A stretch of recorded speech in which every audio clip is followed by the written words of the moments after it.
मेरे तो गिरधर गोपाल दूसरों ना कोई, जाके सिर मोर मुकुट मेरो पति सोई। आइए आज हम आपको बताएंगे मीराबाई की कहानी। मीराबाई की कहानी।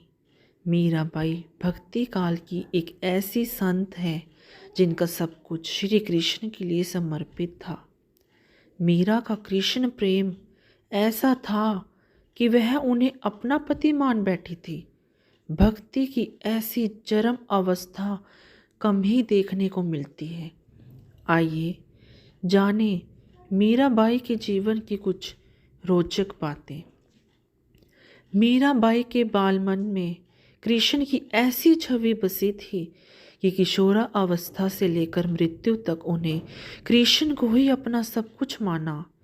जोधपुर के राठौड़ रतन सिंह जी की इकलौती पुत्री मीराबाई का जन्म 16वीं शताब्दी में हुआ था। बचपन से ही वह कृष्ण भक्ति में रम गई थी। मीराबाई के बचपन में हुई एक घटना की वजह से उनका कृष्ण प्रेम अपनी चरम अवस्था तक पहुंचा। एक दिन उनके पड़ोस में किसी बड़े आदमी के यहाँ बारात आई। सभी औरतें छत पर खड़ी होकर बारात देख रही थी। मीरा भी बारात देखने लगी।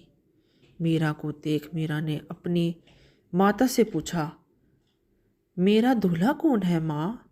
इस पर उनकी माता ने कृष्ण की मूर्ति की ओर इशारा करके कहा, यही तुम्हारा दूल्हा है। यही मीरा ने गांठ बांध ली। बाद में मीराबाई की शादी महाराणा सांगा के पुत्र भोजराज, जो आगे चलकर महाराणा कुंभा कहलाए। इस शादी के लिए पहले तो मीरा ने मना कर दिया, लेकिन जोर देने पर वह फूट फूट कर रोने लगी, क्योंकि उन्होंने तो अपना पति किसी और को ही मान लिया था। शादी के बाद विदाई के समय वे कृष्ण की वही मूर्ति अपने साथ ले गई। ससुराल में अपने घरेलू कामकाज निपटाने के बाद मीरा रोज कृष्ण के मंदिर चली जाती और कृष्ण की पूजा करती। उनकी मूर्ति के सामने गाती, नृत्य करती। उनके ससुराल वाले तुलजा भवानी यानी दुर्गा को कुल देवी मानते थे।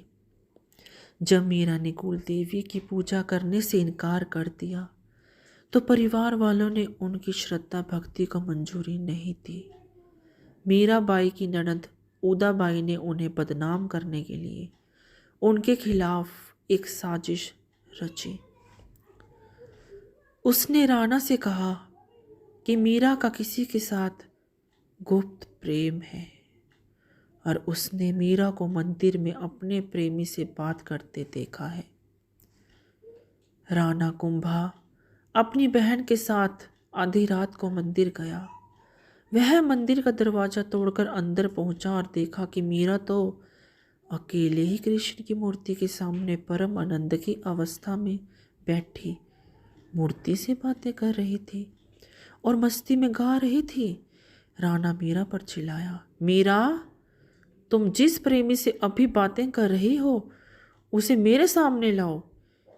मीरा ने जवाब दिया, वह सामने बैठा है, मेरा स्वामी नैनजोर, जिसने मेरा दिल चुराया है, और वह समाधि में चली गई।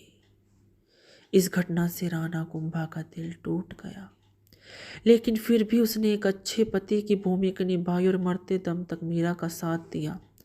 हालांकि मीरा को राजगद्दी की कोई इच्छा नहीं थी, फिर भी राणा के संबंधी मीरा के कई तरीके से सताने लगे।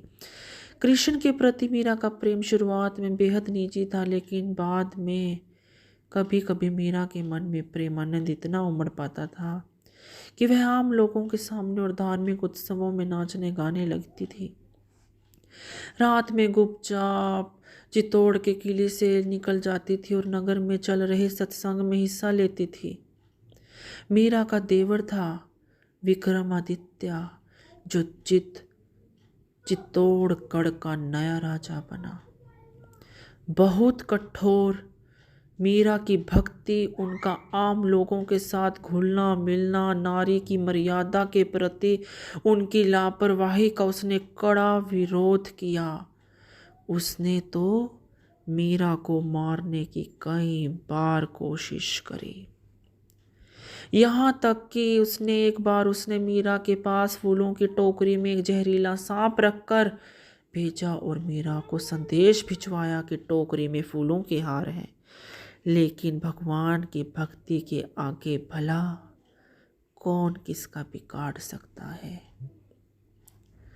यातनाएं बर्दाश्त से बाहर हो गई तो उन्होंने चित्तौड़ छोड़ दिया। वे पहले मेड़त गई, लेकिन जब उन्हें वहाँ भी संतोष नहीं मिला तो कुछ समय बाद उन्हें कृष्ण भक्ति के केंद्र वृंदावन का रुख मिला। मीरा ने अपनी तीर्थ यात्रा जारी रखी। वह नाचती गाती पूरे उत्तर भारत में घूमती रही। माना जाता है कि उन्होंने अपने जीवन के अंतिम कुछ साल गुजरात के द्वारका में गुजारे। ऐसा कहा जाता है कि दर्शकों की पूरी भीड़ के सामने मीरा द्वारकाधीश की मूर्ति में समा गई। मीरा भाई की यह इतनी पवित्र कृष्ण जी के प्रति उनका प्यार दर्शाता है कि आज मीरा कहाँ है, मीरा कहाँ है यह कोई भी नहीं जानता। मेरे तो गिरधर गोपाल दूसरो ना कोई, जाके सिर मोर मुकुट मेरो पति सोई, मेरो पति सोई। जय श्री कृष्ण, जय श्री कृष्ण, जय श्री कृष्ण।